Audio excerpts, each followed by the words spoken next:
Something else I'm really excited about is that you did some voice work for the BBC in LA a while back for a show called The Skies Are Watching.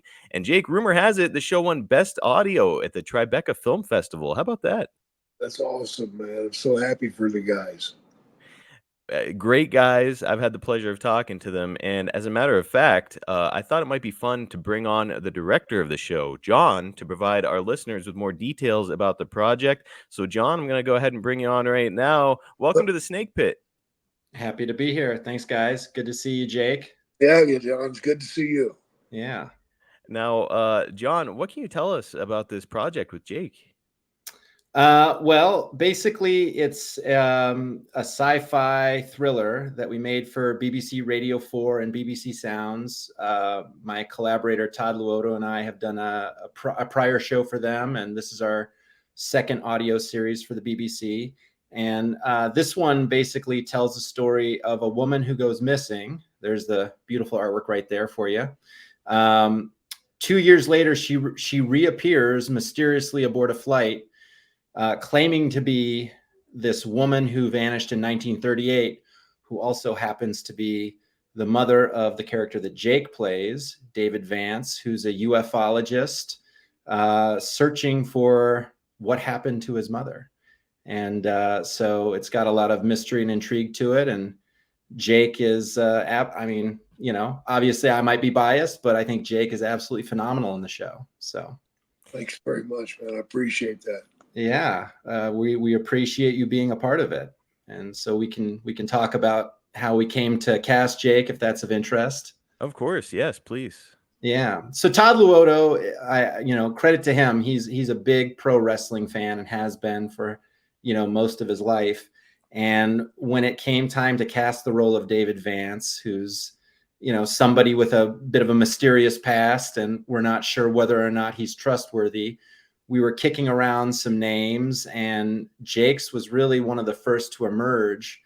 For anybody who's a fan of Jake, that his promos are unique in WWE history, I think, in that when other wrestlers would go high, Jake would kind of go low and lean into some subtlety. And so he just always had a unique presence. And, you talk to Jake, he's got a very memorable, distinctive voice.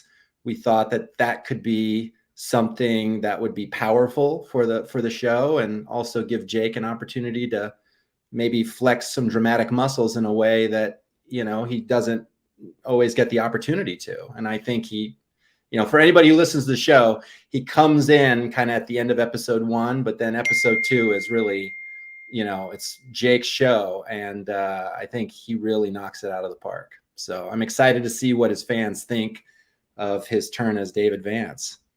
Man, go ahead, Jake. Me too. Man, I could not be more thrilled about listening to this. The sci-fi, horror, kind of suspense thriller genre is right up my alley. And I know that there's a lot of crossover between fans of those genres and fans of professional wrestling. So to me, this is kind of like a perfect marriage. And, you guys were kind enough to send me an early preview of some of Jake's work. And we've actually got the video for it. As a matter of fact, if people are just listening to this on audio, I would really strongly encourage you to watch this on YouTube at youtube.com/@snakepitpod, because there's actually some storyboard artwork to go along with it that you guys made it into like kind of a little animated short. Without any further ado, let's go ahead and have a look at it.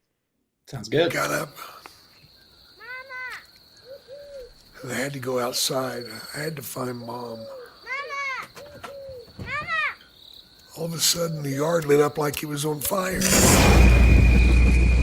I could barely look at it. It was so bright. And in the fire, I saw the shape of my mother. She was screaming. The fire lifted her up into the sky. And she was gone. The next morning, which was Halloween, Dad came home. He found Charlie and I asleep in the barn. Still had our costumes on. The truck was nothing but a pile of burnt metal. And Dad said that Mom had doused herself with gasoline and set herself on fire. That was the big fireball that I seen, explosion. That's just horrible, David. I'm so sorry. There was an inquest. They said she had committed suicide, but there were no bones. How does someone set themselves on fire and not leave bones?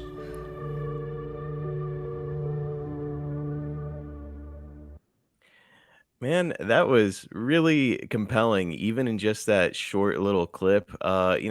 Jake, I wanted to ask you, what was your experience like doing this voiceover work? Oh, it was phenomenal, man. I really enjoyed it. As John said, it's like it's a side of you that we kind of got to see glimpses of at times in the WWF, but now it's a little bit more nuanced, even still, and it just really kind of a lot of fun for us to listen to. And John, I wanted to ask you about this project. When again does it come out? Where can people go get it? So it's coming out July 5th, and it'll be released through BBC Radio 4 and BBC Sounds. So for any of your UK listeners, it'll actually be playing weekly in serialized form on BBC Radio 4 every Friday starting on July 5th. It's a 5-episode series. And then for everybody else all over the world, you can catch it either through the BBC Sounds website or their podcast feed, which is Limelight. And the whole series drops July 5th in podcast form. So you can get it there. Couldn't be more thrilled. I want our listeners to go out of their way to go and check it out. I know I'm certainly going to be listening to it. And John, before we jump into the episode, I just wanted to ask you any other things that you want our listeners to know about the project or working with Jake or anything along those lines. Yeah, I mean, Jake, I think what was exciting for us is that we what might be a little different from other radio dramas is that Todd and I try to treat it a little bit more like a film, in the sense that all the actors are actually in a room together doing the scenes. And so, it's not people isolated in studios, in different parts. It has a really, in different places, I should say, it has a really naturalistic feel to it. And in fact, some of the people at Tribeca, where we premiered it earlier this month, commented on the fact that they actually thought it was a nonfiction series, which was kind of exciting to hear. So wow, that's also a testament to Jake and the other performers, and kind of the vibe that we had when we were making it. Man, I cannot wait. July 5th can't get here soon enough. The skies are watching from BBC. John, thank you again so much for joining us. Thanks for having me. All right, take care, my friend. Bye-bye. Jake, how about that? Boy, that was a lot of fun. Yeah, that was, man. Now, Jake, you yourself, I mean, you really seem to channel that character, even in that short little clip. So I'm curious, any kind of preparation that went into you getting ready to do this voiceover stuff? I read it probably 3 times, and I just felt it. Pat myself on the back. I was able to take the character and run with it,